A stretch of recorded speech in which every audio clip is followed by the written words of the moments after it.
Hello, everyone, and welcome to the FZY Israel Tour 2024 Parent Evening. I just want to thank you all for joining us this evening. I want to start just by introducing the three people who are here online at the moment. My name is Joel. I am the Executive Director of FZY. I grew up in London. I lived there for 27 years, and around 15 years ago, I moved to Israel, where I'm based currently in Modi'in, in the center of Israel, where I live with my wife and two children. And I have been working for the last just over 20 years for either FZY or for our sister youth movement in America, Young Judea. And for the last 8, 9 years, I've been working as FZY's Executive Director. Also joining us on the call is Aaron Gillis. Aaron also originally came from the UK, also made Aliyah to Israel, also lives in Modi'in in Israel with his wife and his three daughters. He is the Director of Incoming Tourism from Tlalim, who are one of our partners in the Israel tour process, and he'll talk a little bit later this evening about Tlalim and what they do. And also joining us is Josh. Josh is in the UK, has actually works for FZY, has been working for FZY since the summer, and has actually been an Israel Tour Madrich, Israel Tour leader for the last 2 summers. So he's very familiar with the Israel Tour program, and part of his role, whilst he's working for FZY this year, is to organize and coordinate the Israel Tour program from the UK side of things. So what I'm going to do this evening is I want to be able to talk through several different things, which I'm sure that a lot of people have questions, concerns when we're talking about when you're looking towards Israel Tour in the summer. I'm just going to start sharing my screen. And what I want to be able to do this evening is to kind of like talk through several different, well, I can go, there we go, my screen's up. What I wanted to do, this is the agenda that I want to set out for this evening. And I want to be able to go through. I want to first just explain a little bit about who FZY are, who's this organization that is offering and running Israel tours. I want to talk about our partners. I mentioned Tlalim and some of our other partners on the Israel tour program. I want to delve deeply into safety and security. I know that's obviously a major concern for a lot of parents at the moment, understandably, since October 7th. So I want to explain the safety and security and how we work within a safe and secure environment. I want to touch on the program and the itinerary, where we're going, what the program does, how potentially that may change from this year to last year. We'll speak a little about communication and how that will work between FZY and the parents. I want to we'll speak about insurance policies, medical insurance and travel insurance, what we're able to provide, what we can't provide, what we can cover and what we can't. We'll have a small conversation about price and the financial assistance. And finally, we'll talk about cancellation policies, whether you as parents would want to cancel if you sign up your children, or if FZY would need to cancel the program. And finally, there'll be an opportunity for question and answers. I know that many of you, several hundred of you, completed the short form that we sent out a couple of days ago and submitted questions online to us already, and we have tried to incorporate as many of those into this presentation as we can. If there are questions as we go along through the presentation, if there are other questions that you have, either you need some more clarification on anything that we've been saying, or there are things that we haven't covered, please put that into the chat section on YouTube. You do have to be a subscriber of the FZY channel in order to do so for security reasons. So please do that. And at the end of the evening, we'll try and touch on as many of the questions as we can. Okay, so FZY, who are we? Who is FZY? So we are the Federation of Zionist Youth. That's our full name. We are the oldest and largest Zionist youth movement in the UK. We were founded in 1910, so we've been in existence for this is our 114th year. And we are, as I said, we're the largest Zionist youth movement. Last year, we engaged with nearly 2,000 young people. We took nearly 550 16-year-olds to Israel with us on our Israel tour program last year. And a variety of other programs throughout the year. We're Jewish, Zionist, and pluralist youth movement. They're the three pillars that bring us together. And all of our activities and our programming are focused through those values and through that framework. And we operate across the UK. We are mainly focused in London, Manchester, and Leeds, but we also run activities in places like Glasgow, and Redbridge, Liverpool, and also and lots of different university campuses where some of our older members are based. And in terms of like the types of programming we do, we run weekly programming again across the UK, locally for people aged from the start of high school and through to the end of university. We have weekend seminars. We take young people away throughout the UK for residential sleepovers where we run different programming. We run summer camps, we run winter camps. We run different camp experiences across the UK. Israel tour is obviously, this is what we'll be focusing on this evening. I mentioned that last year we took 13 groups of just under 550 young people to Israel on the Israel tour program, and we are by far and away the largest Israel tour provider in the UK. I think last year, of the 12 different organizations which ran an Israel tour program, FZY took, I think, 43% of the participants came with us. We also run many travel abroad programs, not just to Israel, but we run programs elsewhere. We run a trip to Ghana for when people are age 17. We just took our university students a couple of months ago through to Madrid. We actually just had someone just come back from Rwanda from a trip there. We have partnerships with youth movements in America where we send different people to programs there. So we run programs all over the world. We have a gap year program, our year course program between the end of high school, secondary school, and university. And that gap year program, just so you're aware, is happening and is running now. They've been here, they were here, they came out at the end of August. They were here during October 7th and have been, the program has been running since October 7th and throughout that period of time. And we've adapted the program and we'll talk through how we make changes there. But we have a year course program. We've been running that for several decades. We run leadership development courses for us. FZY is a large part about training up the future leaders of the Jewish community. And we run ideological campaigns. And actually, just in the end of March, some of our year 13 participants are coming through to Israel for a 5-day trip to volunteer and help out in Israel as well. So we run different ideological campaigns as well. So I want to touch a little bit about what, because we will talk about in a minute, that the Israel Tour program is a partnership between 3 different organizations, of which FZY is one of those. So I want to explain about what FZY's relationship and involvement is on the Israel Tour program. First is about the educational ideological vision. We set what that should be, as I mentioned before. We're Jewish, Zionist, and pluralist youth movement. So all of our education is focused through those prisms. And we ensure that on the program on Israel Tour, that when we educate, we're doing it in a Jewish, Zionist, and pluralist way.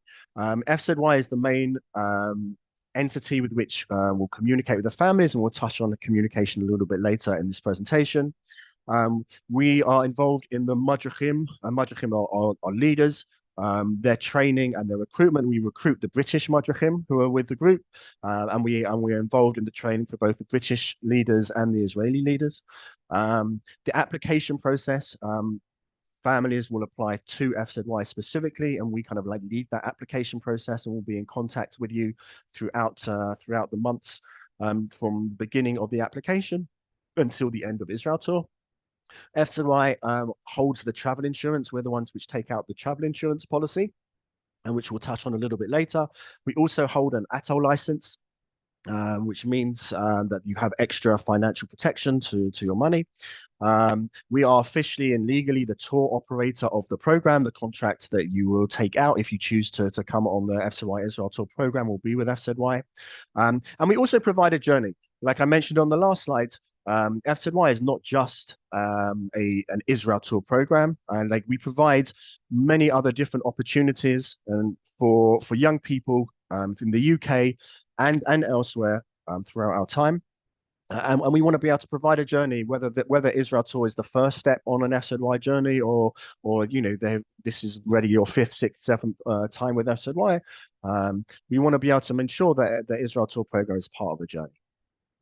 As I said, that we do work with other partners. There's several others, but we want to focus on two here: Tlalim Educational Tours in Israel, which Aaron is representative with us on the phone, and UJI Israel Experience. So UJI Israel Experience is a department of the Jewish Agency. The Jewish Agency for Israel is the largest Jewish organization in the world. It has it has very close ties with the Israeli government. It's it's actually recognized as a quasi-governmental institution. So it has some rights even as a country in certain places as well. And they're funded by the UJIA, the largest Jewish Israel charity in the UK. And we work with them. They're one of the key partners of this program. Where they are involved in the program, they're coordinating flights. Already many months ago, flights were already booked for this summer. And whenever flights will need to be changed, changed, cancelled, whatever that may be, that will go through UJ Israel Experience, who will do that and have that relationship with Allow. There's crisis management. They are the people who hold that responsibility. That should an incident happen, whether that's on our tour, any tour, any program, or anything in Israel, if there's ever a crisis management situation, there's a whole team of people who they are coordinating, who have been trained and are experienced to deal with that. They are also involved in the Madrachim, the leadership training program.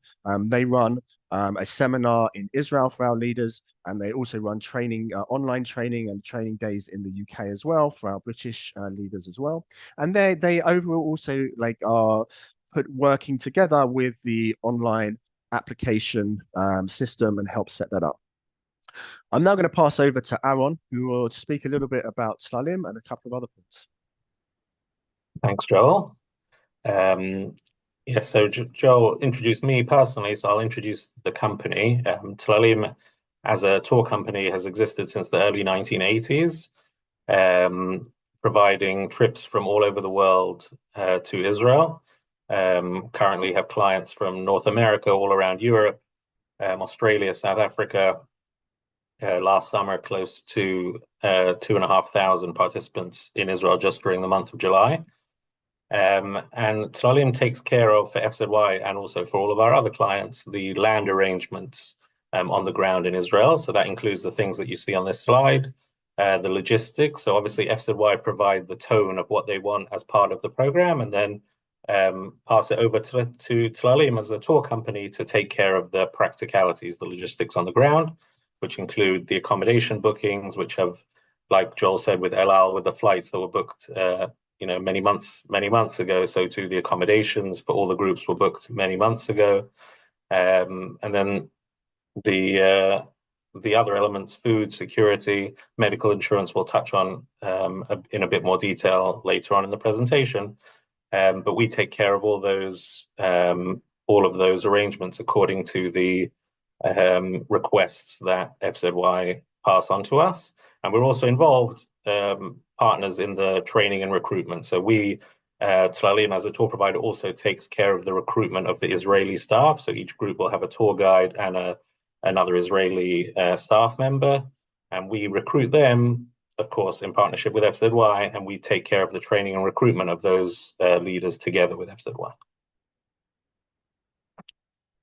Okay, so this slide is an important one. Cheder Matzav, which in Hebrew translates to English as the situation room.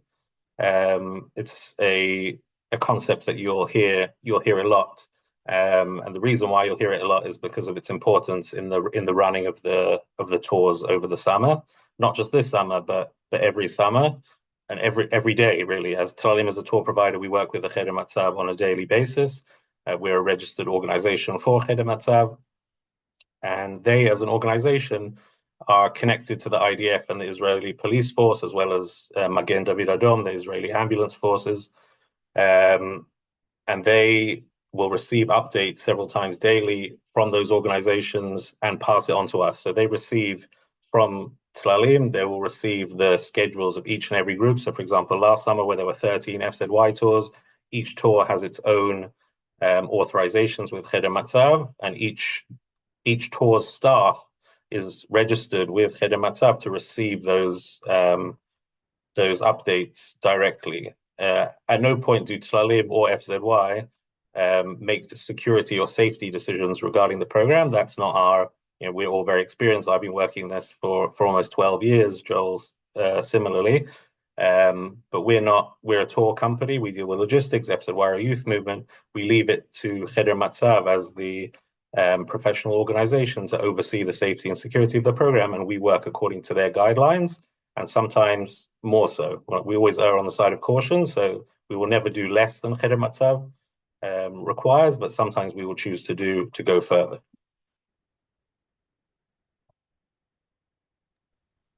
Okay, thank you, Aaron. So as I want to just pick back up from what Aaron said, and I'm going to continue. So the Cheder Matzav, the situation room, is the organization, is that one of the entities that we will listen to and take their advice based on security arrangements. And they are the best people who we with organization that are best placed to do that, as Aaron said, are daily in contact with the army and with the police force, and are making these decisions based on intelligence and based on information and based on security knowledge.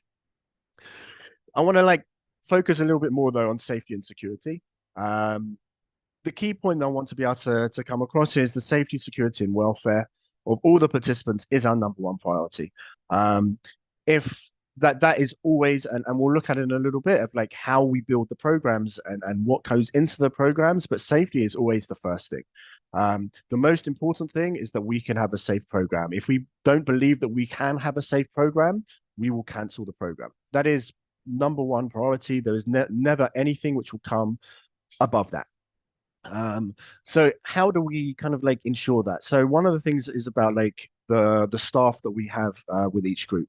So each group will have with them 4 madrichim, likely to be 2 from Britain, 2 from Israel. One of the Israeli madrichim, as Aaron said, is a tour guide. So it's someone who has trained and has gone through a process. Normally it's a couple of year training process to be able to go through as training to understand about not just about Israel, but also about the safety precautions as well. About how how to run a group safely. And so there are 4 madrichim who are with the group at the entirety of the time, and also with each tour group there were 2 coordinators assigned to them as well. Two group coordinators who normally are a little bit older, who are also a little bit more experienced, looking and helping and supporting the groups when it comes to things such as education, to things such as logistics, and to things such as safety and security as well. So there are 4 group leaders who are with the group the entire time. There's additional 2 coordinators which are assigned to each group. And in addition to that, there are a whole team of people from Tlalim and from FZY who are available in Israel 24/7 if there's ever a need. Who have, there are probably within the summer, we're talking about probably a few dozen staff who are in Israel, who are focused solely on these types of groups, who are working in different roles, and we are there to support and to provide extra support to these groups. This year, at the moment, we're planning to have a security guard who will be traveling with the group as well. So in addition to the staff that I mentioned who are traveling the group, there's a security guard we're looking to have with each group as well. The staff this year, as we mentioned in previous slides about the training process that they'll be going through. Throughout this, we always train our madrichim and our staff in procedures to do with safety and security, but there'll be more of a focus on that, them understanding exactly what the situation is, to lead a group safely during this period of time. Staff will have knowledge of shelters across where the group's itinerary will be, and they will be, and the participants, both when they first get to, before they get to Israel, when they first get to Israel, and at a variety of times throughout the program, will be briefed on what the policies and procedures are, what our expectations are of them, so that we can keep them safe. And we have a code of conduct which is available to see on our website, And we expect that all of our participants, that in order for us to be able to keep the participants safe, they need to be responsible and make sure that they're adhering to the rules of our program and listening to their staff. In addition, like I once mentioned before, all of our programs are planned according to the directives of the Cheder Matzav. So if at any point the Cheder Matzav was to say to us, there's certain areas of the country we shouldn't be visiting, either for the entirety of the time, for part of the time, we just do not go there.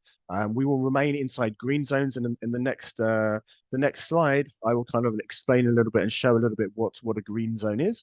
We will remain inside zones which the Cheder Matzav have identified as green, which are safe for us to go. We will not sleep in, we will not visit at any point throughout the entirety of the tour, the West Bank, East Jerusalem, or other areas where there is a raised sense of raised tension. That's something we will not be doing at any point. And I think that what's important here is, like, when deemed appropriate, we will take steps over and above the guidance of the Cheder Matzav and the Home Front Command, which we'll touch upon a little bit on the next slide. And I've already given a few examples within this presentation already. For example, not visiting, not sleeping in the West Bank, East Jerusalem, etc. There are certain places within those areas that, with certain restrictions in place, you can visit some of those according to the Cheder Matzav. Like, we are taking those steps to say we're not planning, we're not going to visit those places. And again, a security guard. There are certain places every year on Israel Tour we need to have a security guard with the group. We're making the decision as it stands right now that we're going to have a security guard with the group the entirety of the time, regardless of whether the Cheder Matzav say we need it the entirety of the time or just for some of the time. We're making those decisions because we want to. For us, it's important. Safety and security is important, that both the group are safe and then they feel safe as well. So I mentioned on the last slide something about green zones. There's two maps here on this slide. The one on the right of the screen is the map from the Cheder Matzav, and the one on the left is from the Home Front Command. You'll notice they're very, very similar in terms of the green areas. The way it works is the Cheder Matzav have green areas of where groups can travel. Within some of those green areas, they have extra restrictions. To go to some of those green areas, you may have to be able to have a security guard with you, or you may need to have extra precautions need to be put in place. But if they designate something green, it means that it is, you can go there as long as you're following their directives. The Home Front Commands, which is the map on the left, they have green zones, yellow zones, and red zones. It's similar to how I guess it was in the UK during COVID-19, where the country where the government split the countries into different zones according to how much the virus was spreading in those areas. The same as the Home Front Command is putting there on, so the general public can see which areas they believe are safe to be running things and where restrictions are needed. You'll see if we look at the Home Front Command's map, because for them it's not just green, it's other colors, where for the Cheder Matzav map there are areas which if it's not green, it's just in a different color. It's just white. You can't necessarily, it's not highlighted in quite the same way as on the Home Front Command map. You'll see there's two areas at the moment which are not green. That's area on the northern border, bordering with Lebanon, and on the southwestern coast, which is bordering Gaza.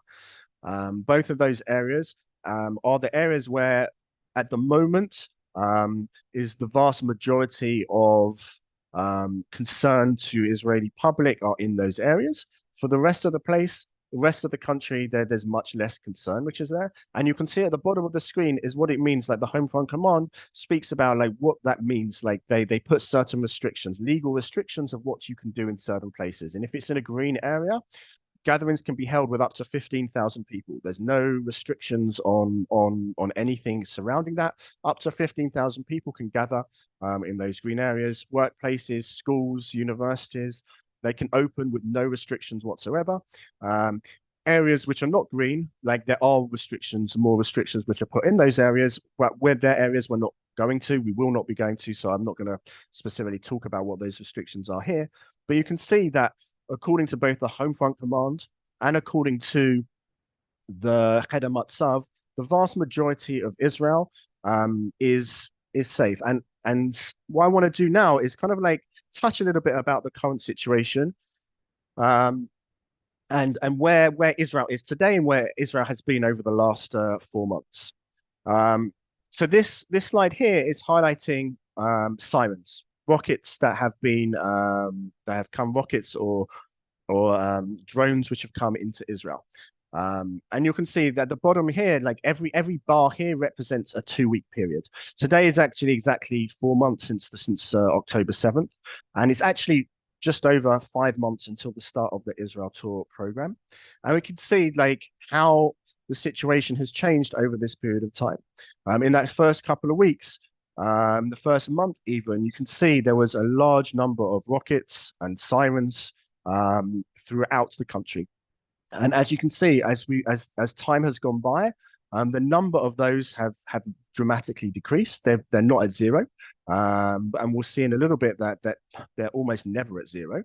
But you can see that over the last, over the last month, there has been around 240 or so rockets, 240 sirens over the last month. And I just want to refer us back again to this past screen. Almost every single one of those have been in those areas when the home front command shows up as yellow. So it's like almost every single one of those rockets which have happened over the last month or so. I would say more than that, really. It's actually probably like nearer 2.5 months or so. The vast majority of them have not been coming into the green areas. They've been coming into those what are currently being seen there as yellow areas. But we can see in terms of the conflict, and I can tell you as someone who lives in Israel and has been here for 15 years, like there was definitely a real sense in those first few weeks after October 7th, that you felt like what was happening around you. The sirens were going off around the country. You could hear planes overhead. You could feel and sense everything. I have to say, in the last 2 months or so, that feeling has in some ways evaporated. It feels very strange to live in a country which is at war, but you're not seeing it and you're not feeling it and you're not hearing it. In fact, I've just actually come back just half an hour or so before we started this presentation. My daughter, 9-year-old daughter, who's in the Sofim, which is one of the largest youth movements in Israel. They just had their big event of the year. There was more than 1,000 people there in a open air amphitheater, over 600 participants and around 1,000 or so parents who are there gathering together. And it really, like, I know it's maybe difficult to kind of like really understand that from being in the UK and seeing the news, but being in Israel, like over the last couple of months or so, if you're in most of where Israel is, there's a very strange feeling. It's not normal by any means, but in terms of it's not a middle of a war zone. I want to, but like also want to compare what's happening right now to the past. Like that's what the last 4 months has looked like since October 7th when it comes to rockets, sirens. I want to actually compare that a little bit to the past. So I've taken this here as a 22-day period because the Israel tour is a 22 days. Okay, that's how long the Israel tour program is, and you can see on the right hand side on the green bar, in the last 22 days, that's the number of sirens which have been in Israel. And as I mentioned before, almost all of those have been in those couple of regions which we would not be visiting on Israel tour. But if we look back at the three middle bars are the number on an average 22-day period in 2023, pre-October 7th in 2022 and in 2021, how many rockets were being fired into Israel. And you can see there's never been a time like over the last 3 years where there haven't been rockets coming in. There may not have been what is officially a war or a conflict or an operation going on, but there has always been rockets coming over to Israel for the last 15 or so years. And you can see in 2021, 2 years ago, that the number of rockets which were coming over on an average 22-day period in 2021 is higher than what it has been over the past 22 days here in Israel in the middle of a war. And the column right on the left, I do want to focus on just for a second, is our enduring Israel tour in 2014. During the 22-day period that we ran Israel tour in 2014, there was a war happened was going on in the country called Operation Protective Edge. During that summer, FZY had 11 tours in the country. We had 439 Chanachim who were here in the country. You can see the number of sirens which were coming into the country at that time, almost 800 during that period, which is a lot more than where it's been over the last 22 days. And we were able to run then a very successful, safe, and meaningful program during that time. So we recognize, and it's something that I actually want to stress, that we recognize that we are not here to try and persuade anyone to come on this program. This needs to be a very individual choice that you as parents are making, that is right for you and that are right for your children and for your family. But we want to also just be able to try and put things into perspective as to what is happening in Israel now, and to compare that also to what has been going on in the past. Recognize that it's also not just sirens that people may be worried about and scared about by sending their children through to Israel. So this graph here is information which is taken from Israel's Ministry of Foreign Affairs website. And it highlights here fatal terror attacks which have happened inside Israel. And I'm not being political here, but the definition that I'm using just for here is places which don't include Gaza, the West Bank, and East Jerusalem. These are places that we've already said we're not going to, we're not visiting. These are places which are within Israel, and places in Israel that the program in theory can visit. You can see on this is over an average of a 4-month period, because it's been 4 months since October 7th. So in the 4 months since October 7th, there have been 2 fatal terror attacks inside of Israel. In the 10 months just leading up to 2023, if we're taking over an average 4-month period, there were also two fatal terror attacks, which is the same number as there were last year in 2022. It's less than we were in 2021. So the number of fatal terror attacks which have been happening inside Israel, not including the West Bank, Gaza, and East Jerusalem, has not really changed since October 7th, and has not dramatically changed from where it has been over the last few years. Again, I want to highlight again the left-hand side of the screen. During 2002 and 2003, I know that was around 20 years ago or so now, that was during the Second Intifada. And during the Second Intifada, FZY also ran Israel tour routes. Between those 2 years, we took 13 groups to Israel during those 2 summers. Over 530 participants came to Israel. And again, we successfully were able to run safe, meaningful program. And that programming, both in 2014, where I mentioned in Operation Protective Edge, and both in 2002 and 2003 during the Second Intifada, we made changes to the programming. There were certain places we wouldn't go to. There were certain extra restrictions we put on the groups, and which is exactly the same way that we're looking and we're planning on running the program for this summer. So that's kind of to try and put into perspective a little bit about the security measures we put in place, what's been happening in Israel over the last few months, and how that compares to the last few years and the last several summers when we've been running our Israel tour programs as well. I want to shift focus a little bit now to how we actually build our programs. So I guess there are 4 or 5 kind of main areas about what we focus on when we're looking to build our program. The first, which we've touched on primarily so far this evening, is safety and security.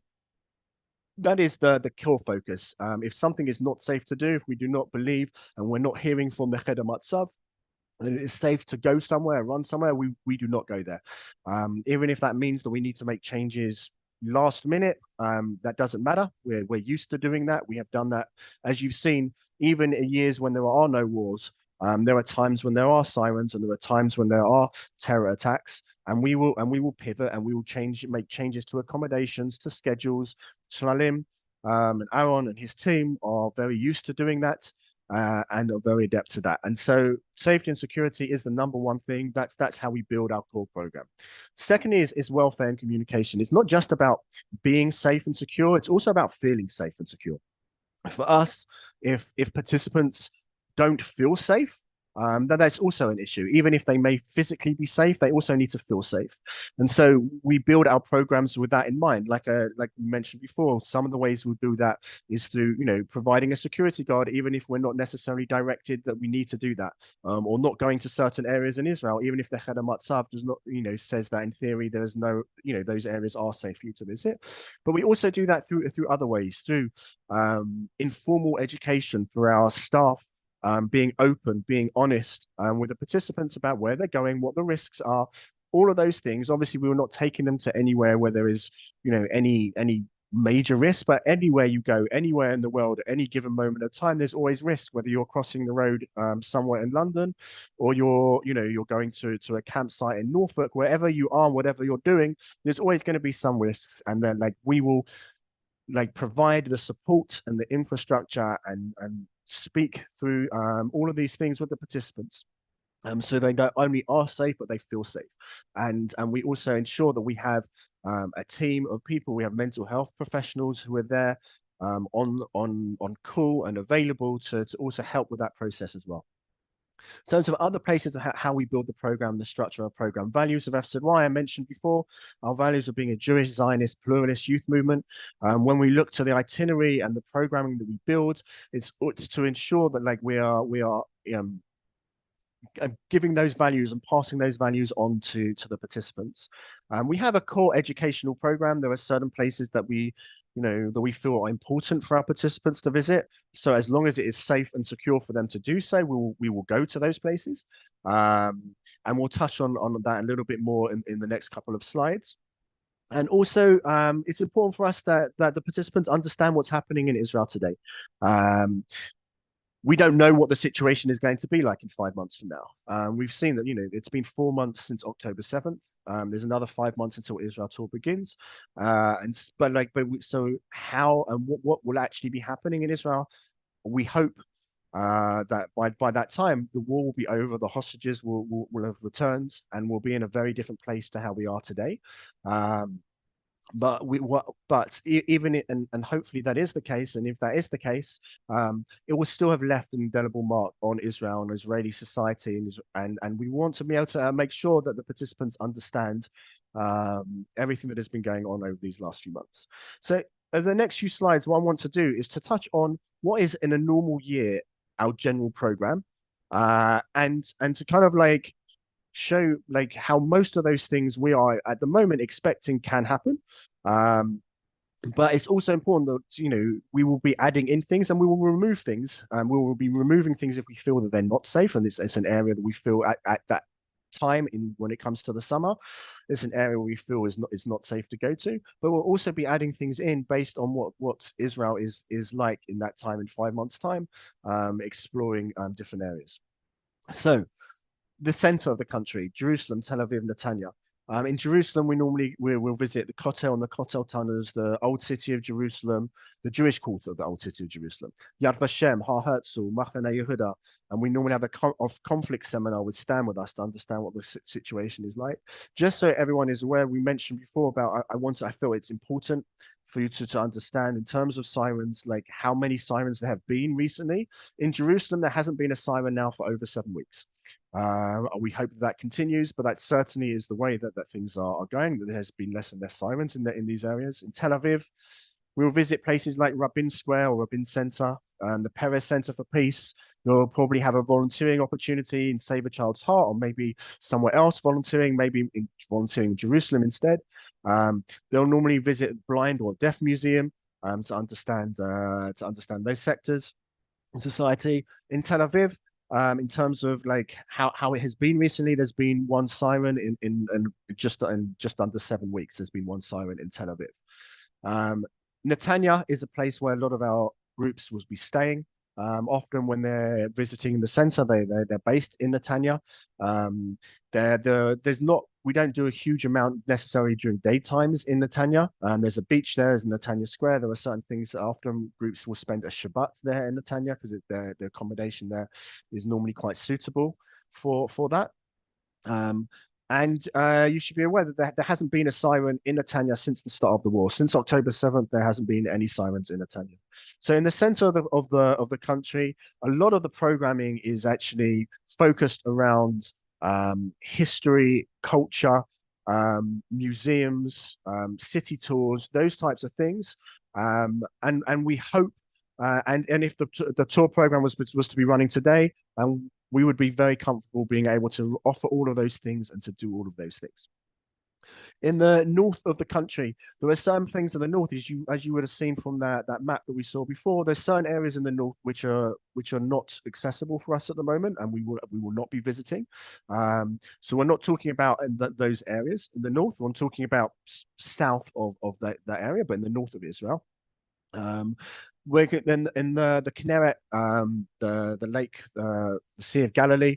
We normally go and spend some time there. There's Aquakef. They normally have some kind of like boat party, boat excursion there. There's been no sirens there in almost 4 months. I think there was a siren there in the first couple of days of the war. There's been no sirens there in almost 4 months. In Sfat, which is one of the four holy cities of Israel. We normally will go there and have an old city tour, visit the artist market, which is there, and really kind of like soak in what is a very spiritual place in Israel. In around 3 months there's been three sirens there. In Haifa or Akko, normally the group will go to one or the other. Sometimes they may go to both. We normally run city tours there. Both of those cities have got like a Baha'i gardens, so they'll normally visit that and understand that religion, the Baha'i religion. In both Haifa and Akko, between them collectively, there's been one siren in almost 2 months there. And other places other things and other programming we do in the north includes kayaking, includes water hikes, includes Druze hospitality, and again, like as I said, we're not going to that area which is not green. That's not something we'll be visiting. We'll visit places which are green, and there's similar rates of sirens in those places as well. And then in the south, in Alat, is normally where it's normally about water sports. It's about snorkeling. It's about hiking. There's been one siren in Alat over the last couple of months. In Stable Care, it's about normally exploring about the making the desert bloom, and about David Ben-Gurion, who was Israel's first prime minister, visiting his grave, visiting his house, visiting a museum there. There haven't been any sirens there since the start of the war. Also in the south, when we say the south is around half of the country. That's how I'm defining the south. It is quite a large part of the country. There's also Masada, Dead Sea, climbing up Masada, learning the history and understanding that, floating on the Dead Sea. There's been just one siren there since October 7th, between those two places. And then again, other places in the south, whether it's like Bedouin hospitality, understanding the Bedouin community in Israel, whether that's having different hiking and desert experiences there, whether that's going sand surfing on surfing on sand dunes in the desert, camel riding, all of those things. Again, in all of these things, there's a similar rate of signs. These are all in scattered places around the south. Again, there's been the number of sirens which have been there have been minimal, similar to the rates that we've been showing here. It's I we on a in a normal year, we normally send to families, and this is our plan again this year. It's normally after Pesach when we will send us, a group itinerary. Each group will have a slightly different itinerary. They will all do very similar things, which are all of like what we've spoken about here, but also more. Also, a lot more, as I mentioned, there'll be a lot of focus on what has been going on in Israel over the last few months. Um, but we will only send out like a group itinerary of like the itinerary of each group after sometime after Pesach, and there were always changes to the schedule, and so what I'm showcasing here on these three slides here is like what we have on a normal program, and based on what the situation is in Israel today, is what we expect we will be able to run come the summer as well. There are certain things that I haven't included on here. For example, I haven't included places like Rosh HaNikra. which is on the border of Lebanon, and visiting the caves there, because right now that's in an area which is not a green area, and it's not a place that we would be visiting at this point. So there are certain things that I have taken out. Well, the things that I've left here within these slides are things that, if the situation was to stay as it is today and to stay as it has been over the last 2 months or so, are places that we would be able to go and things that we would be able to do. And we're confident that we're able to run a very meaningful and enjoyable program. And something on the enjoyable as well, that it's, we are going to be very sensitive as to the situation of what's going on in Israel, but there are things which are going on all the time in Israel that people are not necessarily not in mourning. People are still doing fun things. There are birthday parties still going on. I mentioned before I was at a big event for a youth movement in Israel with over 1,000 people there coming together in a kind of like a festive environment. We will be very sensitive to what is going on, but that doesn't mean that we can't do fun and enjoyable activities as well with the participants. But FZY is an educational program as well, and education is a core part of what we make up of the itinerary. There we go. Next slide. Communication. Okay, so how do we communicate with you? So firstly, there's daily email updates. We'll go to you every day, 6 days a week. On Shabbat, we don't send out emails, but we will be sending out daily updates to you outside of Shabbat. And we'll be, updating you on what the participants have been doing, any safety and security measures, any changes to anything like that. So you are completely kept up to date 100% of the time. We'll be setting up this year parents WhatsApp group with admin messaging only. It's not one which everyone is going to be, it's not going to be one which there's going to be loads of messages going through it, but should there be a need that we need to send messages to you, that we want to be able to pass over certain security information, whatever that may be, we'll be setting up that so we can have a clear, direct line of communication to you. Like in every year, there's an emergency phone or several emergency phones which are on 24/7. So if there's ever a situation you would need to be in contact with us, there's always, even out of our office hours over weekends in the middle of the night, there's always a way for you to be able to contact us. I mentioned before the UJA Israel Experience have a crisis management communication hub set up, of like a few dozen people who are there, that should there be a situation arise, they've all been trained to be able to come together and to be able to communicate en masse via phone calls and other ways with parents. And we upload things on our social media all the time, and we'll have specific groups, pages for each specific group, and also, which is just as important, is ways that you as parents can communicate with your children. Phones are allowed on the Israel Tour program. We have a partner in Israel with that can provide Israel SIM cards, which may be a cheaper way of communicating. And all of this information we will share with you nearer the summer. But there are ways that you can also stay in contact directly with your children. We're now going to move on to insurance. I'm going to hand over to Aaron to take us through the medical insurance. Thanks, Joel. So Telalim, as the tour provider, take care of the medical insurance portion of the insurance coverage for the program. Joel will touch on travel insurance later. This is specifically medical insurance related. And for all of our groups, not just FZY, we work with Harel, which is the largest insurance company in Israel.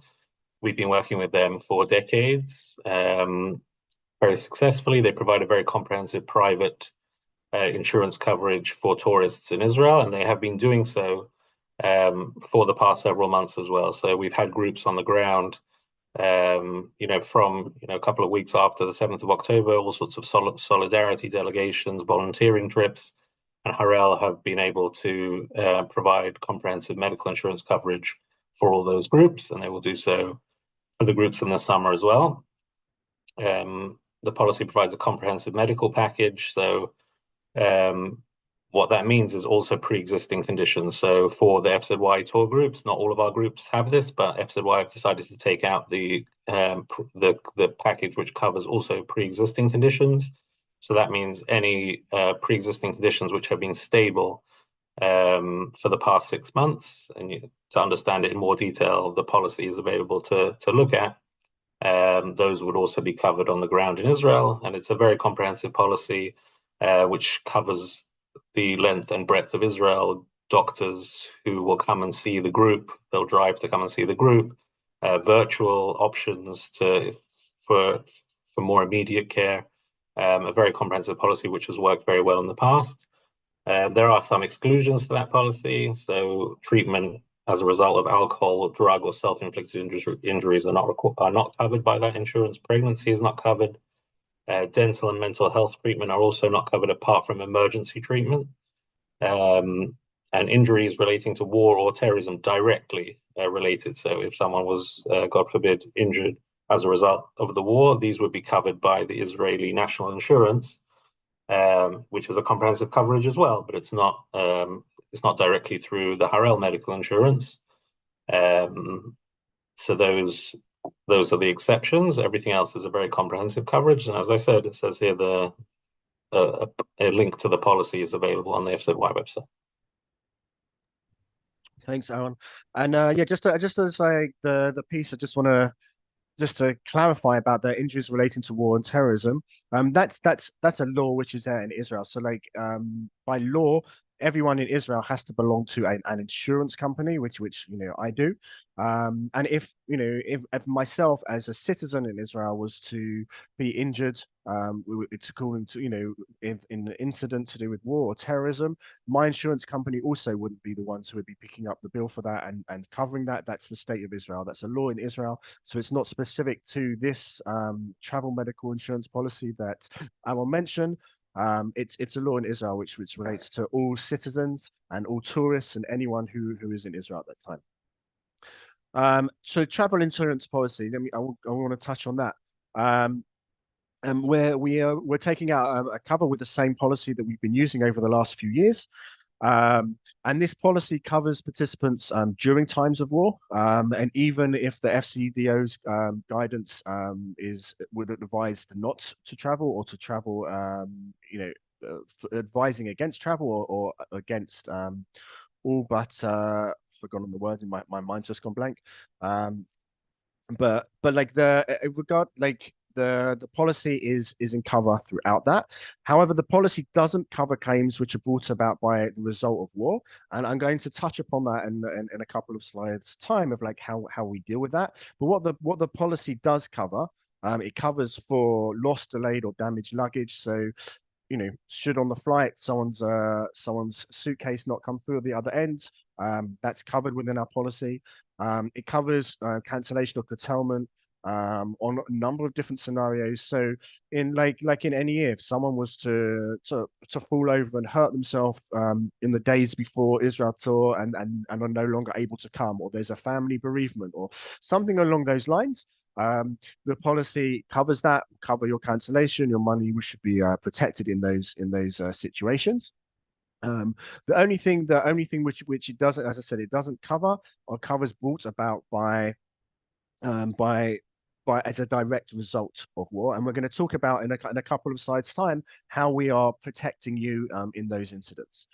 But beforehand, I want us just to kind of like touch on some of the other specifics. The price of the program.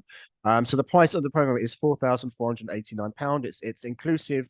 It's pretty much entirely inclusive of everything you have, inclusive of flights, accommodation, food, travel, activities, security, staffing, the medical and travel insurance policies that we've just mentioned as well.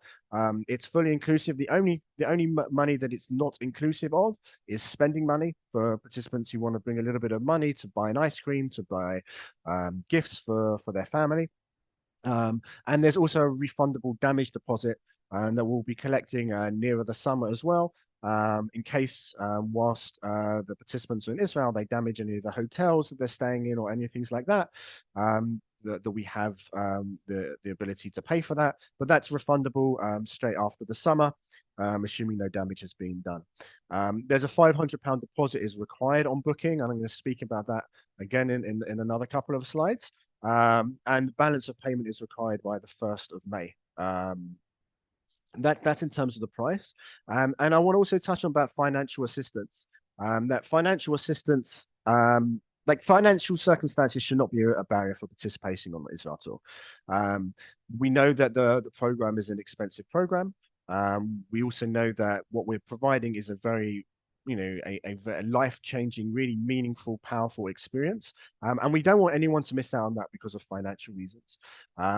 So for those families that have a financial need, we work in several different ways in order to be able to ensure that participants can come on the program. So we have installment plans that we can set up with families. There are also bursaries which are available from both FZY and the UJIA. And there's also, in addition, there's also an interest-free loan, which the UJIA can provide as well. The whole process of applying for this is confidential. There's someone who works in the FZY office called Claire, who is the person who is the key point person from FZY office who works on that and will work with individual families who need that support. If that's something that you feel that you do need as you're beginning the application process and the application forms, there's a question on that initial application form asking if you are applying for financial assistance. If you tick the yes box, then Claire will be in touch with you and she will be able to talk you through that process in a much deeper way. But it's important for us to share that, like, this program isn't just for people who can afford it. We want to be able to make this program available to everyone. So cancellation, I mentioned before about certain things that maybe the travel insurance policy doesn't cover, and what happens if we cancel, and how we make sure that we protect your money. So firstly is the £500 deposit that is required on application to the program. You can receive a full refund of that until the 18th of March. We recognize that some people need time to contemplate to make a decision, to see what happens over the next 5-6 weeks, to just make those decisions. And we don't want to rush anyone into making a decision. So we're saying that anyone who applies, who needs to cancel before the 18th of March, for whatever reason you're choosing to cancel before the 18th of March, you'll get a full refund of that £500. If a participant chooses to withdraw after this time, if you choose to withdraw someone from the program after the 18th of March, then our regular cancellation policy terms apply. You can see those on our website.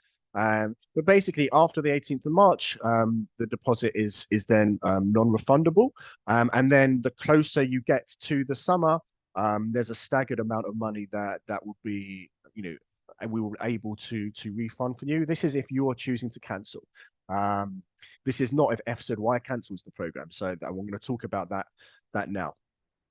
If FZY, so firstly, like, when or how or why would FZY choose to cancel a program? As I mentioned, like, we're not security experts, we're not military experts, we're not pretending to be, and we're that's not our job. We rely on the Cheder Matzav and the security departments and the IDF and all of these organizations to provide us with that security information. So if we are advised by the Home Front Command, by the Cheder Matzav, or by the Israeli government that we should not be coming to Israel, that the program should be curtailed, or if their advice is that there are so few parts of the program of the country that we can really visit, and we are able to there and provide a good and meaningful educational program, that's a point where we would be cancelling. So if we are advised by the Home Front Command, Cheder Matzav, or Israeli government that Israel isn't safe, or enough areas in Israel are no longer safe, that's a point that we would make a decision to cancel the program. Additionally, if El Al stopped flying between the UK and Israel, that's also another place where we would cancel the program. I mean, El Al would only probably be cancelling their flights if the Cheder Matzav, or Home Front Command, have probably believe that Israel isn't really safe to travel to at the moment. But should El Al stop flying, that's also another time we would cancel the program. If any of these things were to become a reality and we were to cancel the program, or we had to cut the program short, then due to safety, then we have specific contracts which are put in place to safeguard your money. So the contract that FZY has with Tlalim and the contracts which Tlalim have with all of their suppliers around the country is basically that if the situation rises to a point that any of these organizations are saying that it's too dangerous to come here, it's too dangerous to travel here, you can't use our services, then these suppliers would refund Tlalim would refund FZY, and FZY would refund you as the parents. We have put it clearly within our terms and condition. Every last penny that we get back, should this situation arise, will come straight to you. And having been in these situations both over the last few months and several times throughout the many years we've been running Israel tour programs, where certain areas in Israel we can no longer travel to, we have to move people to other places, or we have to cancel certain parts of the program. We know that this is how it operates in Israel, that should things have to get cancelled for safety and security, the money then works its way back through the chain, and FZY will pass over all the money back to you as family. We see that outside of, and if you look on our website, there's a whole section there on frequently asked questions, which kind of like delves into this maybe a little bit more. But like outside of specific money, which is relating to things like needing to get a report from your GP, to getting a report from your GP, which is part of the application process, or insurance policies which we can't cancel, but most things are able for us to cancel, and so therefore we would be able to transfer most of that money back to you. And so the full terms and conditions, both the cancellation policies and the terms and conditions, are there on our website. The final thing that I want to just touch on before we'll open up to questions is alternative programming. FZY are not offering an alternative to Israel Tour this summer. As hopefully we've been able to explain throughout the last hour, like we believe that we are able to run a safe and meaningful Israel Tour program this summer. And as a Zionist, Jewish Zionist youth movement, this is where we want to be running our program this summer. Should FZY Israel Tour need to be cancelled because due to safety or security, or for any reason really, we will work with our partners to provide alternative programming in Europe. As I mentioned, kind of like at the beginning of this presentation, like we're often running other programming in other countries. Like we have partners that also do that. So like we are confident that should the program be cancelled, we will be able to put something together. But obviously that would depend on if Israel Tour was to be cancelled, how close to the summer it was cancelled. But right now, we are not offering an alternative to Israel Tour. And I know that that also, like, we cannot guarantee that we will be able to run Israel Tour in 2025 for the people, for your children who are now in year 11, who next year will be in year 12. That's not to say that we won't. That's not to say we cannot. But I just want to put it out there right now. We can't guarantee that will be the case. Like we have, a limited number of staff who are trained to be able to run these programs. There's, in terms of logistics and hotels and many other things there, like we can't necessarily guarantee that we'll be able to run 2 full years worth of Israel Tour next year, if the situation was different. And so therefore, I just want to put it out there right now that we can't guarantee it, but like, should the situation arise, we obviously want to try and ensure that everyone can have an Israel Tour experience as much as possible. Okay.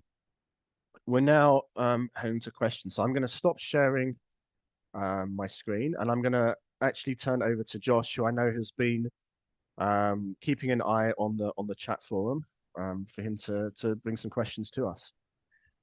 So someone asked if you could cover the process of children who want to stay on after tour, if they arrange a flight back or pay separately. Yes, so we have every year, and the process isn't working any differently this year. There's, as part of the online application form, you're asked if you want to deviate your return flights or your outgoing flight as well. If you want to, like we book group flights. If someone wants to go to Israel earlier, someone wants to come stay in Israel later, then they can do that. There's a deadline. I think the deadline is the 10th of April. I might be wrong on that, but I think that if the deadline is around the 10th of April, that we need to know that by.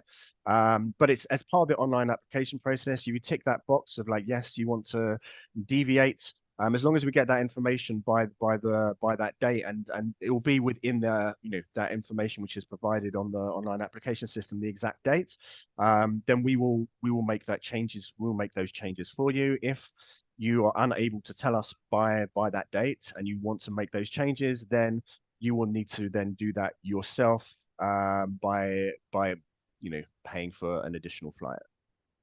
A couple of people are asking for the dates and also how many groups. I could say the dates. So like the dates are, it's like a scattered departure and arrival. So you would either leave on the 8th, 9th, or 10th of July and arrive back on the 30th, 31st of July, or the 1st of August. And that's depending on your tour group. And then in terms of how many groups, that's all dependent on how many people sign up. Yeah, so like we look as like just like I think as we mentioned earlier, like we booked our flights long before October 7th, and we have enough flights to take 14 groups worth of people. Last year we took 13 groups of people to Israel, which is why we based the number of flights that we booked on 14 tours. We're not expecting 14 tours. Like we recognize that that there are going to be people this summer who feel that this isn't what the right Israel isn't the right place for them to send their children. Look, we know we've had over 600, around 650 people who have registered an interest on Israel Tour. I know that since the email went out 2 days ago, almost 400 people have been in contact with us, either telling us they are definitely coming on the program or they are considering coming on the program. And there may have been other people who are out there which haven't contacted us and filled in that form in the last 2 days. We don't know, we don't know what the number of groups, but we are confident there will be several groups going out this summer. Someone's asked if insurance covers repatriation. So yeah, so within the medical insurance, if it's not related to war or terror, then because if it's anything related to war and terror, the state of Israel deal with all that whole piece. So if it's not related to war or terror, if the medical professionals and the insurance company believe that repatriation is needed, it is covered. There are limits on that, and that needs to be, and that's determined by the insurance company, like in any medical insurance, like in any medical insurance policy. There are terms and conditions, but yes, it covers repatriation when if an incident will be directly related to war and terror, then the Israeli government take care of that. So it wouldn't be covered within the insurance policy itself. But what the Israeli government generally provide more than what the insurance company provides. We can't they probably though would be more a treatment in Israel, flying. It will be covered also to fly immediate family over to Israel and cover their costs to be with anyone who are there. And only when that person is then better will then they be repatriated back to the UK. Someone asked if you'll be able to share the security risk assessment report. So that's something it's a risk assessment report which was done also jointly with some of our partners. I don't want to answer right now because I also need to be able to speak with some of the other partners for that. That's something that I'll happily do, and if we can, then I'll make sure that is something that we will put onto our website or send via email. But yeah, that's something that I would need to check in with some of our partners. If tour is cancelled last minute, will there be a refund? Someone's asked. Again, I know you touched on that, but I think there's a few people who want to know if it's cancelled right at the last minute. Will there be a refund? And someone's also asked, kind of when you say most of that money, what are you referring to? So listen, there's we will refund all the money that has not been lost. And Aaron, maybe Aaron, you're able to speak about this a little bit more in terms of the suppliers in Israel. I can talk about this and some of the other things. Aaron can probably talk about this when it comes to the suppliers in Israel. But when it comes to things like El Al, we have a contracts with them that like that money, if we cannot get it back, we'll get it back in voucher form, and then the chances are that we will be able to find ways that we can hopefully be able to bring that money back to you, if not in hard cash, but in a voucher or in another way. But it probably will be in cash, because it will probably be ways that FZY, UJ, is our experience, will be able to use vouchers for future years and be able to pay out on that. In terms of most of the other costs are related onto the land costs in Israel, which Aaron, do you want to touch on about how that works with the suppliers here? Yeah, we can do. So obviously we have recent experience both from COVID and also we had groups that were planned to arrive in Israel on October the 8th, which were obviously cancelled within hours. And we received refunds from all of our service providers for those, because it wasn't, the security situation in Israel did not allow for the groups to attend, did not allow the groups to arrive in Israel, and therefore we received refunds from all of our service providers and passed those on to clients. Also, an example from COVID-19 where groups were, unvaccinated individuals were not able to come to Israel. It was prohibited according to Israeli guidelines. So anyone who wasn't able to come in because of that was able to be refunded. So again, it's difficult to determine exact like numbers and percentages and things like that, because it is quite dynamic depending on the situation. But past experience has proven that in cases where it is not possible to come to Israel, there's no financial commitment involved.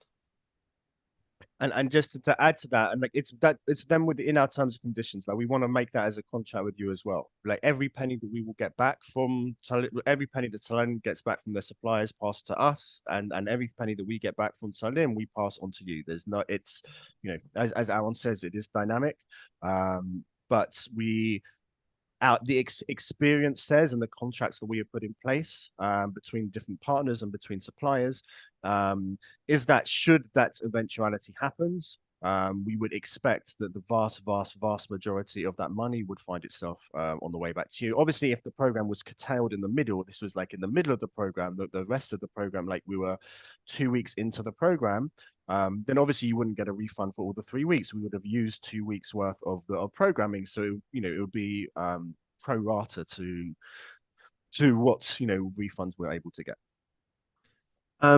Quite a few questions are coming through about the FCDO guidelines, and asking if you're not, if FZY aren't guided by them, and sort of what's the decision based on to basically go to Israel when the guidelines say non-essential travel. Oh, great. Thank you for using non-essential, because I know that was the words I was getting tripped up on when I was speaking before. So actually, if there's a whole piece actually within our FAQs, which are on our website, which probably will explain that more, maybe a little bit more coherently than I can now, but I will try and do that. Firstly, the FCDO guidance is exactly that. It's guidance. It's not law, and it talks about making informed decisions before you go to certain places. That is something that we are doing. Like as we kind of like talked through a little bit throughout this evening, the information that we are getting from the Home Front Command in Israel through the Cheder Matzav is very, very specific and very detailed information, very up-to-date information, and which doesn't also just blanket, like the FCDO can't necessarily provide guidance about, like, you can visit this place at this time, or you can't go there at that time, or this city you can only go to in certain hours. Like, that's the guidance that we get from the Cheder Matzav, which is much more detailed. And FCDO needs to provide a more generic blanket guidance. Therefore, it's not the way we are disregarding the FCDO guidance, and it's not like we're taking it lightly. It's something which is that we have considered in great detail. We believe that the information that we're getting through the Cheder Matzav, through the Home Front Command, through Israeli security services, through the State of Israel, is more detailed, more up to date, and therefore we are basing our decisions and choices as to whether we run Israel Tour and where we go to in Israel based on their guidance. So someone's asked if they can apply nearer the time, once they know what the situation in Israel will be like. So unfortunately, that's not possible, mainly because of the way that flights are. Like we have flights, which, as we mentioned, we've got like 14 groups worth of flights, around 600 or so flights, which are being held. They need to be released at a certain point because if those flights are not being used by us, then allow want to be able to open those up to the general public.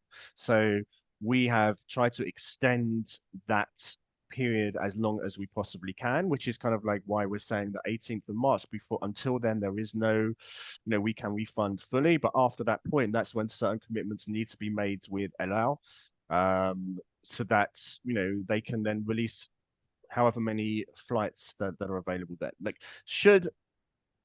I'm never going to say never. Like, we want to be able to take people and have this Israel tour experience. And if someone doesn't apply now and the war is over, let's just say on the 1st of May, and someone wants to go then, and they phone up the office and say, can we go? We will do everything that we can to be able to try to enable that. I think it will be difficult if it's one person, if it's two people, maybe. But like if we're seeing that en masse, there's 100 people because the war is now over. The war is over. There's a ceasefire, whatever that may be. It's going to be very difficult. So it's both with Allow for the flights, but also with Awon and Salim with the accommodation that they have bookings and they also need to release accommodation. So we need to that date like late applications is that we will try to do what we can do, but I think it's going to be very difficult. Someone's asked, after the initial deposit is paid in after the initial deposit, is the rest only paid in May, or is any more paid before then? No, the final balance is due on 1st of May. I mean, people are welcome to pay in installments. People, and as I said, there's installment. If people need financial assistance, we can put installment plans which can go on for longer, or there's financial need there. But no, after the £500, which is paid on in the initial application, there's no other financial commitment from families until the 1st of May, where the balance needs to be paid in full by then, because that's when we need to then start paying certain suppliers to hold certain bookings. This isn't really a question, but it's worth mentioning because someone said that the UGIA security briefing from earlier was excellent and reassuring. So I thought it was worth mentioning if anyone wants to watch that as well. Yeah, I think tomorrow will already be helpful is that we will send around a link so that anyone who missed this or part of this or whatever can but see this, and also the link to the UGIA security briefing as well, which I know was at 6 o'clock this evening as well. So we'll send an email tomorrow with both of these links so that you can revisit one or both of those. There's a few questions asking about the security guard. So a few people have said that, saying that you're planning for a security guard, does that mean that there'll definitely be one for every group or not? And also there's a couple questions asking whether they'll be armed or not. So yes, right now we are absolutely planning with having a security guard for every group. That's an armed security guard. I'll let Aaron answer maybe a little bit more, because Aaron was the one who works in sourcing those. But yeah, our decision right now is to have an armed security guard, which will be with the groups for each. Will be at one armed security guard with each group throughout the program. Aaron, do you want to say a bit about who these armed security guards are and how they work? Yeah, so we work with a variety of different security companies who provide. They're not employed by Telalim directly. We contract it out to professional security companies who provide that. And it's not just someone who happens to have a private gun license, for example. It's a specific, in Hebrew, it's called a mavtech tiulim, a security guard specifically for tiulim, for tours. And they have a longer course than is required for a regular license, specifically touches on how to act as a security guard for a tour group. And in order to be a tour guide on one of these tour groups, or on Birthright, or Israeli school trips, you are required to take that course, and it's quite a comprehensive course. There's a couple questions asking how old are the Madrachim, asking if this year there'll be more experience than the usual Madrachim given security complexities? Okay, it's a good question. So, generally speaking, our British Madrichim are at the end of their second year of university. They're normally around 20, 21 years of 20, 21 years of age. We're always, we love people to come back for a second time. There are people who, like I mentioned, I think right at the start of this presentation, when I introduced Josh, I mentioned that Josh, is a two-time Israel tour leader. So like we're always looking for people who have had experience with that. We are a youth movement, and I don't want to kind of shy away from that. Like as a youth movement, like we see a value on providing young people leadership opportunities. And all of our British leaders and our Israeli leaders like have very comprehensive screening process, training process, and this year a lot of the training will be a lot more focused on safety and security. But our British Madrichim will be, generally speaking, will be at the end of their second year of university, around 20, 21 years old. We are, confident that they have what is required of them to lead the program. This year, like with anyone who we put in place, like we will be confident that they're able to do that. Aaron, do you want to touch on who the Israeli Madrichim are? Yeah, sure. So the Israeli Mujahideen tend to be slightly older just because they're also usually post-university, but they've also post-army service. So they tend to be slightly older.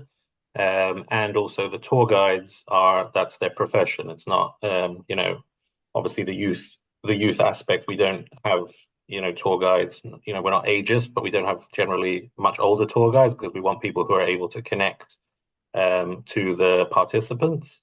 But the tour guides do tend to be a bit older because they've been through university often as well. They've been through army service and a 2-year tour guiding course. So tour guides can be, ranging 25 to 30. And the Israeli Madrichim are also in their mid-20s usually. And they also go through, we in the same way that FZY provide training for their staff, we provide training for our staff separately from FZY and joint together with FZY at a joint seminar, which is something which is very unique to the UK programs, which we don't have with any of our other clients from around the world. The Jewish community in England invests a lot of money in bringing out all the staff from England to Israel prior to the program to train them together as a unit, and that's something which adds a lot to the training for the program. And also just to add on, which was, as well, like there are these group coordinators who are there, who are attached to 2 group coordinators, which are attached to each group as well, who are, again, normally a little bit older, a little bit more experienced. And then both Slalim have an office with, a lot of staff who are based in Israel. FZY hires some seasonal staff for the summer, but also I'm employed here, and we have another employee also of FZY who are based in Israel as well. There are a lot of older, more experienced staff who are around as well. But like we have, and I want to make it clear that we do have confidence in the Madrichim. They may not, necessarily all be old, like age of the parent community, but they're all people who have gone through training and who are responsible and who we will trust on to run this program. Does the travel insurance cover cost if a child falls ill prior to travel and is unable to go? Yes. I mean, they have terms and conditions, but yes. Okay.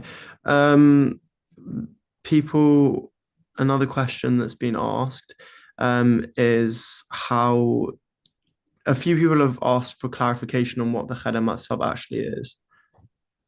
Okay. Aaron, do you want to take that? Yeah, so I would recommend maybe rewinding the stream later to there is we did cover it in quite a bit of detail, but I'll just go over it in short. Is that the Cheder Matzav is an organization which is run by the Society for the Protection of Nature. That's just how it's bureaucratically has been assigned to them, but it is a situation room which unifies security and safety updates from lots of different bodies in Israel. So the police, the IDF, the ambulance service, even the weather service. So we're talking a lot about security now. Whereas for me, for example, on a day-to-day, the past few weeks, I've been talking to Cheder Matzav about rain and flooding and cold weather, where we were able to have our groups on the ground as a result of those conditions. But so it combines a lot of different aspects, but they are the authoritative organization who we go by their guidelines, not just us, all tour groups in Israel, every single, Joel's daughter in the Tofim, in the Scouts, who goes on a trip with the Scouts, they will also be have sent the schedule to the Cheder Matzav and receive the guidelines that where they're allowed to go, where they're not allowed to go. Are they allowed to go into the water at a specific place? Up until what level on their ankle or on their knee are they able to go into water? It's extremely detailed, and they concentrate all of that information into one organization, which is called Cheder Matzav.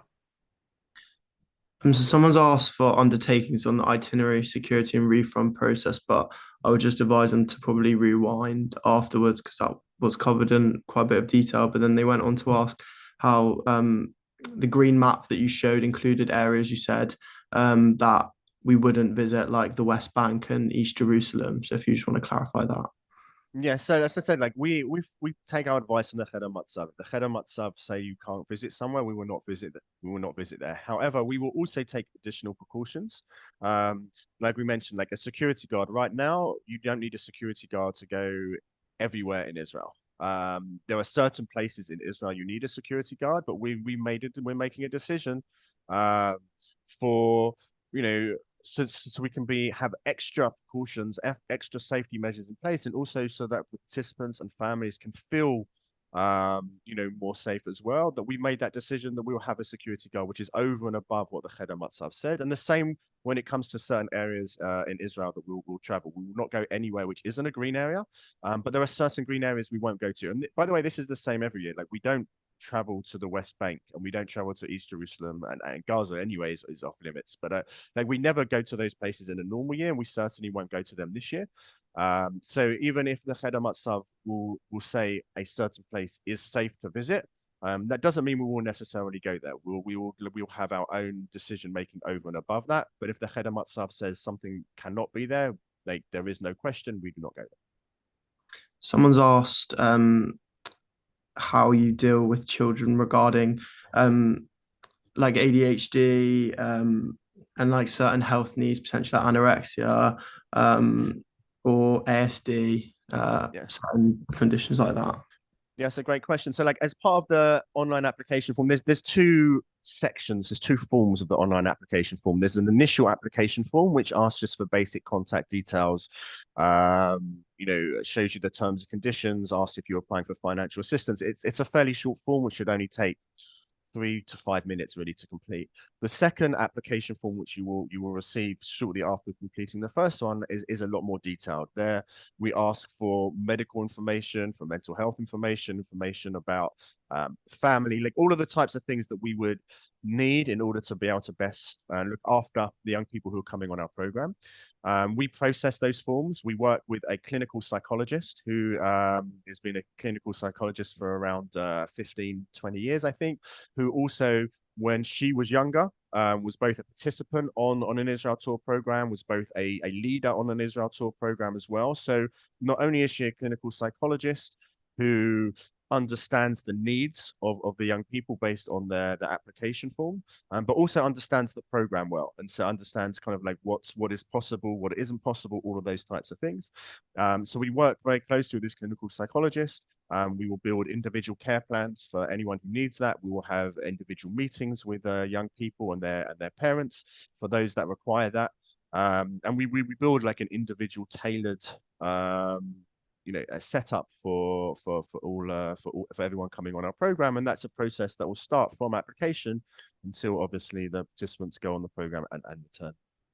Josh, I'm also I don't know how many more questions there are coming through, but I'm also worried a little bit on time, so maybe like we can just take another like 1 or 2 questions, and then there'll be other opportunities, and we'll share how other people can get other questions answered another time. So if someone's asked how do you select which kids go on which dates, can they choose? You can absolutely request certain things to us. Like we know that there are there may be family holidays, family simcha, other, other things which are going on, which would require you or would want you to go on a specific date or come back on a specific date. So as you can request that as part of the online application form. I think it asks you, is there anything that we would need to know before we split up groups? Also about, friendships and everything like that. We will do our absolute best to take in everyone's requests. Like, we cannot 100% guarantee that we can put you on the exact flight that you want to be on an exact specific route. But we're used to this over, of many years of people having requests of flights they want to go on, people they want to go on, and we will do our best. This normally happens again. One of the reasons this will kind of happen towards the end of March is when you'll be assigned to a group. You'll be assigned to a group and you'll be assigned to a flight, because that's information that we need to pass on to allow by that time, and we'll pass on to you as well. So yeah, you can make those requests. We'll do our best to honor that. And then I think, oh, someone's asked, how do they ensure that their child is in a group with their friends?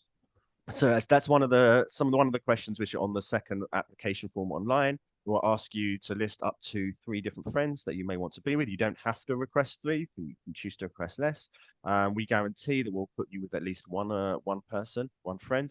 We'll do our best to accommodate for all of the friends that you put down on the form. And again, similarly, if there are people that you don't want to be with, I don't know, maybe there's the set of twins coming and they'd rather them not be together, or there's been a past experience of bullying or something like that in a school setting or another youth movement setting, and you're concerned that they may be coming on a program and you'd rather not be in a group with them, there's a space on the application form to note that. And again, like, we will do everything that we can to accommodate everyone's preferences.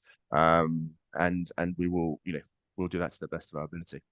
And then like a really 2 short ones which you can answer really quickly. Someone's asked, what are the group sizes? It's around like 42 is like the maximum size. And then someone asked, will all flights be going from London?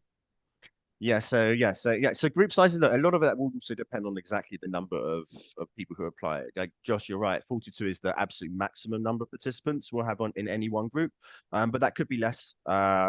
That, depending on, the final number of people that apply for the program. And in terms of group flights, yes, all group flights are from London. We provide transport to and from main community centres like North Manchester, South Manchester, Leeds, for people that are coming from outside those to bring people to the airport and back from the airport. There are people coming from outside of those main centres, like if you're coming from Glasgow, Liverpool, other places around the country, and then we'll work with you and make sure that we'll provide a way to get you to the flights. But yes, the flights come from London. I think we covered most of the questions. Okay, so thank you, Josh, and thank you, Aaron, and thank you to all of you for. I know it's been about an hour and a half or so we've been speaking, and hopefully it's been informative. Hopefully it's helped you to understand the processes that we've been going through and we're continuing to go through. And now, obviously, like, you need to make the decisions that what is right for you and for your children and for your family. Just like 1 or 2 lines on the process from now. Our applications open on Monday morning at 9 a.m. We will send out an email at that time with a link, so you can know where to apply. But it's through our website. On our website, on our Israel Tour website, there will be a link which will come up on 9 a.m. Monday morning where you can click and you can apply from then. I do recommend, if you haven't already done so, that you do check out the FZY website. There's a lot of information that we've put up there over the last few days. There's a booklet of frequently asked questions.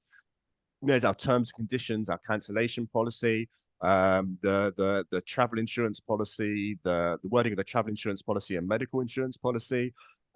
There's an important information booklet which outlines a lot of logistics and everything that we've tried to.